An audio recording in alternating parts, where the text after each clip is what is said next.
Did we get that? I think we did. Y'all see it? You know, we got the S2000 on the trailer. I'm about to load it up, bring it over to Eugene's place, and then get that shit done. All right, so kind of fast forwarding over towards evening. It's sunset right now. The engine's basically ready to go. There were 2 bolts on the back over by the firewall that were left because Mitch and Eugene were helping us out, but they had to go somewhere, so we basically just finished it.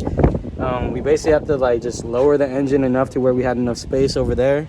But yeah, we made it happen. We took off the headers, obviously the bumpers right over there. We put all our extra stuff inside the engine bay of the E30. That's having an N62 over there, as you can see. The engine's basically ready to come out. This was me and Terry's first time trying to pull an engine. All we really need to do is get a pry bar between the transmission and the engine just to separate it, but we kind of want to just wait until Mitch and Eugene comes back just so we don't get anything up. But you know, we did it. What? But yeah, we're probably gonna finish up another night, maybe tomorrow, and then we'll just have that for probably the next part of this video. So yep, stay tuned. The K is here at the shop. I'm not too sure. And we got the F series here too, so we're about to start taking them apart and seeing what we're gonna use and what not to use. Yeah, gonna see what we can use on these engines, what's interchangeable, what's not, and go from there. What we got here? A whole lot of bullshit. Alright, so first, I forgot what the fuck's in here, so we're just gonna check. Have the Hasport 78 mounts. So billet shit, polyurethane, all that good stuff. Sick. Have all the bolts. This is the hardware for the flywheel. Has to be B series bolts for the flywheel to actually get on there.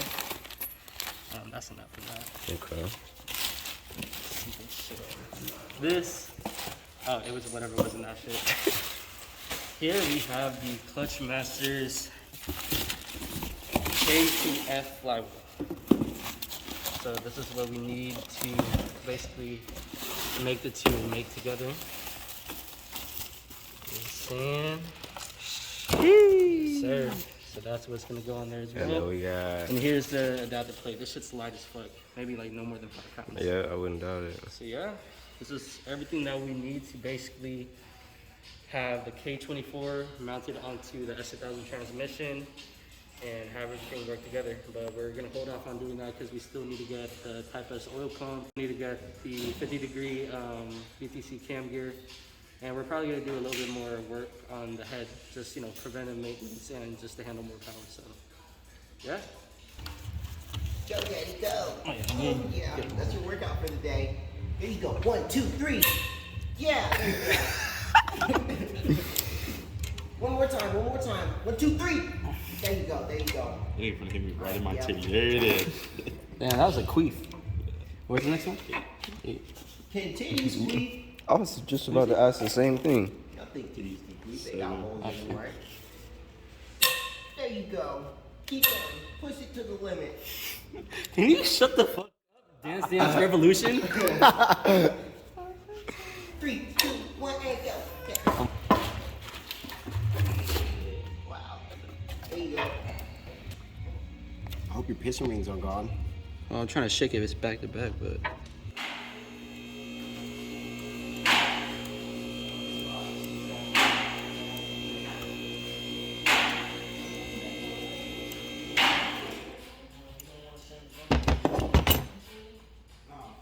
Hey, if you climbed on top of those towers and went down to the, I mean, I like it, man. All right, now drop.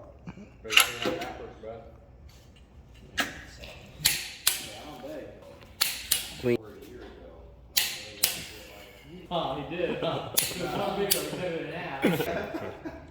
we're gonna need you to fix it. Okay, show me how to time this thing. Alright, so first what you want to do, there's going to be holes you have to line up in the back. We just have this little socket right here and the Allen key just to hold the cams in place. You could do that by having a crescent wrench and turning the cams like by these points right here. You'll know that it's in time or it's lined up just based off these two lines right here. They have to be parallel to each other, and you're gonna have these dots right here facing upwards. And once you have the actual timing chain, there's gonna be these little parts right here where they're a different color from the rest of the chain. You just wanna have that dot right in between them. And same thing over here on the exhaust side. You'll have a dot right there, and you wanna line it up between these two parts right here. As for the crank side of everything, first you wanna look at these two arrows, the one right over here, and then the one right over here. You wanna make sure they're lined up. And then if you go on the bottom, you're gonna see that there's a little dot right here. And the same thing with this part that's different from the rest of the chain, different color. Just make sure that it's lined up directly onto that dot. And then, so in our case, we'll probably move the crank a little bit since it's just barely offset. right. So, yeah. And then after that, you're just gonna put the guides back in, timing chain, tensioner, and then, it should be good.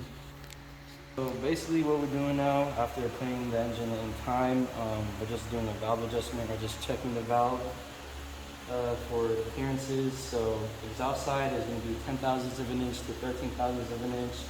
Intake side is going to be 8 thousandths of an inch to 10 thousandths of an inch. So basically just make sure that the lobes are facing upwards or just not being compressed down on the springs, and then you're able to test it. So for example, this one is facing somewhat upwards, and I'm going to go ahead and test it with a feeler gauge that's at 10 thousandths of an inch. Basically you just want to go through, see how much slack there is. This one's pretty loose, but I still have a little bit of leeway. So let's try 12 thousandths. This one feels pretty good. And just to check if it's too loose or not, just go one up above. So since it's 13 thousandths of an inch, that's the max. I'm gonna try 14. So obviously for this one, if I'm able to fit this in there, it's probably too loose. So this one I'm gonna have to get tightened a bit. And you'll probably just do that same thing for all of them. Just turn the crank to where the lobes are facing upwards, and then you'll be able to do that adjustment. Trying to get maybe not enough.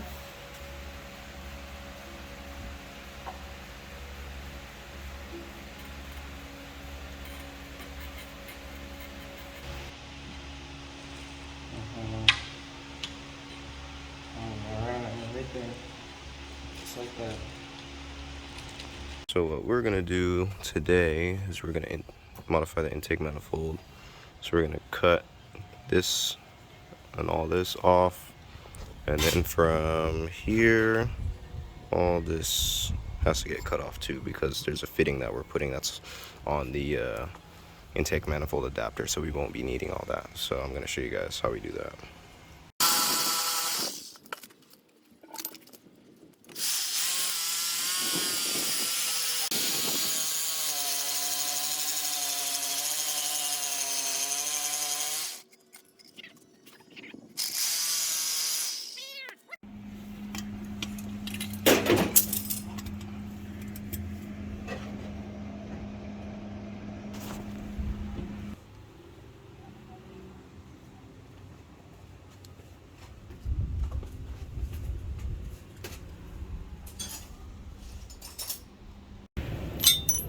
So I test fitted the intake after making necessary modifications and realized that the adapter kit wouldn't work, so I had to modify the holes on the intake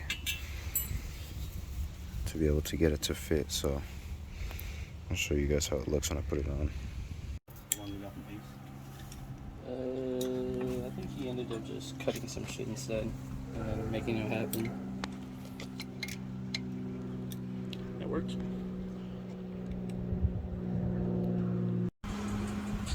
Another issue that we ran into is this part of the engine mount on the driver's side.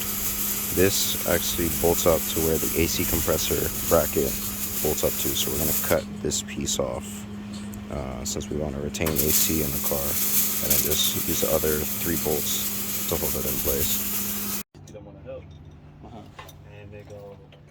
how do we, or the service manager goes, well, how do we know you didn't do this? I'm like, so within the matter of less than a month. So that's the mount cut. Next thing we're gonna modify are the flanges for the exhaust manifold. So what I'm gonna do is I'm gonna take the K-series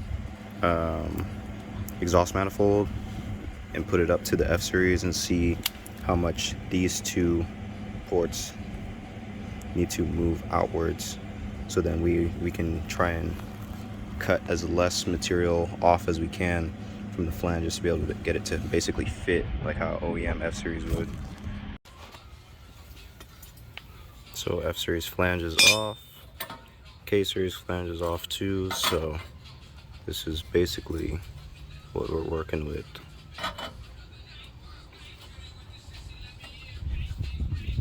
So all we're gonna do is just widen that, and we'll, for the most part, bolt up about the same. I'm just having it upside down, but you guys get the idea. They usually don't have options for color.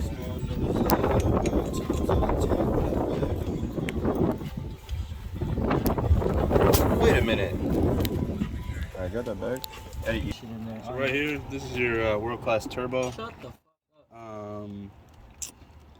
That would be an oil pan.